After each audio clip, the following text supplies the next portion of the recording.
আসসালামু আলাইকুম এভরিওয়ান, সবাই কেমন আছেন? আশা করি সবাই ভালো আছেন। আলহামদুলিল্লাহ, আমি অনেকটা ভালো আছি। আর এই তো আমি কিছু রান্না বান্না করবো আজকে সকালবেলা। ঘুম থেকে তো তেমন একটা কিছু করিনি, কারণ আজকে ঘুম একটা ভালো হয়নি। রাতের বেলা মেয়েটা অনেক জ্বালিয়েছে।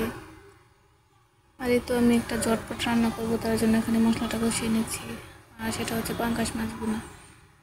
সহজের মধ্যে কিন্তু আমার কাছে আজকে এটাই পারফেক্ট হয়েছে। খেতেও মজা হয়েছে মাশাআল্লাহ। আর আমি ওর আব্বুকে এটা দিয়ে বাদ দিয়েছিলাম। এই তো মশলাটা আমার পারফেক্টলি কষানো হয়ে গেছে। কারণ মাছগুলো ভেজে রাখা মাছগুলো দিয়ে দেবো। মাছগুলো আজকে আমি ভেজে দিয়েছি, কারণ অনেকেই কাঁচা মাছ খেতে পছন্দ করে না। আর আমার কাছে কিন্তু কাঁচা মাছটাই ভুনা করা সবচেয়ে পারফেক্ট লাগে। এই তো ঝোলটা ফুটে উঠেছে, এবার আমি মাছগুলো দিয়ে দেবো। আর 3 পিস মাছই আমি দিয়েছি, আর অন্য কিছু করবো তাই বেশি মাছ দিইনি। মাছগুলো দিয়ে আমি ঢাকনা দিয়ে ঢেকে তারপর বাকি রান্নাটা করে নেব।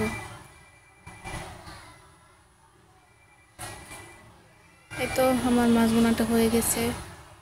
এটা কিন্তু মাশাআল্লাহ অনেকটা মজা হয়েছিল। কার কার পাঙ্গাস মাছ খেতে পছন্দ অবশ্যই কমেন্টে জানাবেন। আমি কিন্তু পাঙ্গাস মাছ লাভার। আর আমি কিন্তু ধনেপাতা খেতে পারি না, তাই দিইনি। যারা পছন্দ করে তারা কিন্তু অবশ্যই ধনেপাতা দিয়ে খায়।